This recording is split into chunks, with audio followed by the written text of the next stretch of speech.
Before we start into this module on the atoms in the periodic table, I just wanted to go over a couple of things with you on how to use the periodic table. I know you've probably learned this in other science classes along the way, but I just want to review it so that you'll have that as your foundation before you move on to these next sections. Okay, so I'm just going to share my screen with you.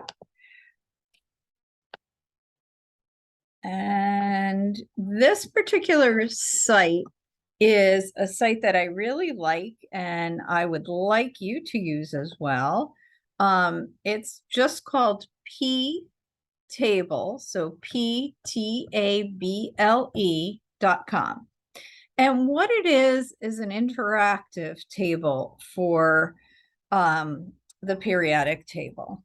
Okay, so if you look, if you click on carbon like I did, let me click on something else, oxygen. Okay, and then come over here to the square that it like enlarges it for you, and you click on the word oxygen. It's going to open up a text box that gives you a lot of information about oxygen. And over on the right-hand side, it'll tell you what group it belongs to, what period, the electron configuration, which you're going to be learning about in this module, and some of these other factors you're not going to use in this chemistry class, but you might use oxidation states and electronegativities. But there's lots and lots of great information here about each of the elements. Okay, but that really wasn't where I wanted to focus today. What I wanted to focus on was this using of the periodic table. Okay, so when we look at the periodic table, we're going to see each of the elements has a symbol. That symbol will be the large letters that are in the center of the box. Now, all of our elements are going to have either one or two letters representing them. So like in this case, Na is our representative for sodium. A lot of the names come from the old Latin names, or the symbols come from the old Latin names. So sometimes they don't seem to make sense. Like for instance, iron comes from ferric, because that's the Latin for iron. Okay. But what I want you to see, there we go, get rid of that, is how to use the periodic table. So we're going to go back to sodium and we're going to click on that box. And what we're going to see is that there's a lot of numbers in the square, in each of these squares. The numbers that run consecutively. So if you look at sodium in the periodic table, you can see that number 11 above it. As we go across this row, we will see 11, 12, 13, 14, 15, 16, and so on. Those numbers that go consecutively are the atomic numbers. The atomic number is going to be equal to your number of protons, and then it's also going to be the same number for your number of electrons. The other thing we often will need to know is how many neutrons each atom of a particular element has. In order to find that number, you're going to take the atomic mass, which is 22.99. We're going to round that off to 23. And then we would subtract the atomic number from the atomic mass. So the number of neutrons we have would be 12. Okay, it's not difficult to find these numbers, but I feel like students often will get confused by all the different numbers in the box. So I want to just do another one with you. Let me stop sharing this screen. And then I'm going to share the whiteboard with you. Okay, so now if we look, I'm going to try to move this over here so I can see. That's good. Okay, so now if I look at this, and if I want to use, let's use neon over here as our element. So our periodic table square looks something like this, where we have the 10 up here, then we have the symbol Ne for neon.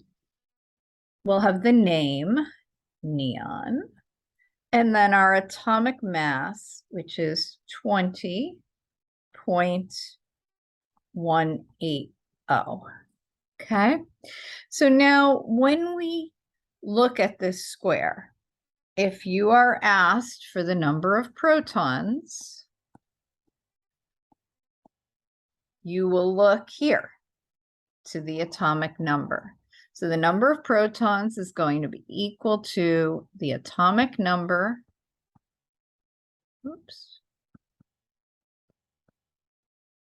which in this case is 10 for neon. The number of electrons will be equal to the number of protons. So in this case, it's also going to be 10. Now, the reason the number of electrons are equal to the number of protons is because when we look at atoms on the periodic table, just your general atoms, what we know is that they are neutral. So protons are positively charged, electrons are negatively charged. We have to have the same number so that they cancel out. Okay. And then to find our number of neutrons, then what we're going to do is take our atomic mass and we're going to, and our atomic mass is this number.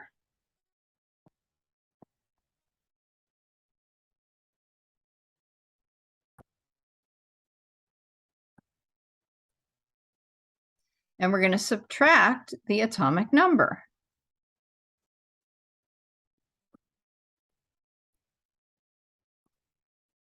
So in this case, we're going to round 20.180 to 20. We're going to subtract the 10, which is our atomic number, and our atomic, our number of neutrons in this case would equal 10. Sometimes they all come out the same. It doesn't always happen, but don't be surprised if you do see that. Okay. All right, I'm going to stop sharing here. Actually, maybe I can just close this now. Yes. Oh, okay. I just want to go back quickly to the periodic table. Okay. So the other reason, well, one of the other reasons why I like this periodic table for students to use is the color coding.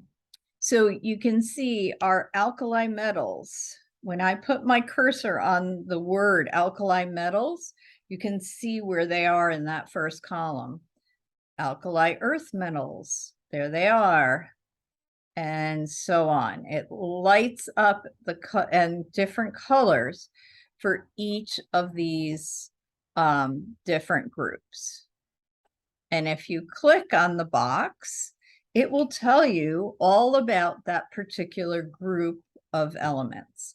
So our noble gases, of which neon is one, you know, we can find out what that group has in common. Well, they're all very unreactive. They do not react very easily. And you're going to learn as you get through this module that one of the reasons they do not react very well is because they have a full outside shell of electrons. Once an atom has a full outside shell of electrons, it's happy. It doesn't want to react with anyone else. It's satisfied. So we'll learn more about that as the module goes on, and why and how atoms bond with one another. But I just wanted to give you a quick preview of the periodic table and share with you this interactive one that I think you'll really like and be able to use a lot during the course. Okay. Have a nice day, and let me know if you have any questions about the periodic table and or anything else. Okay, take care.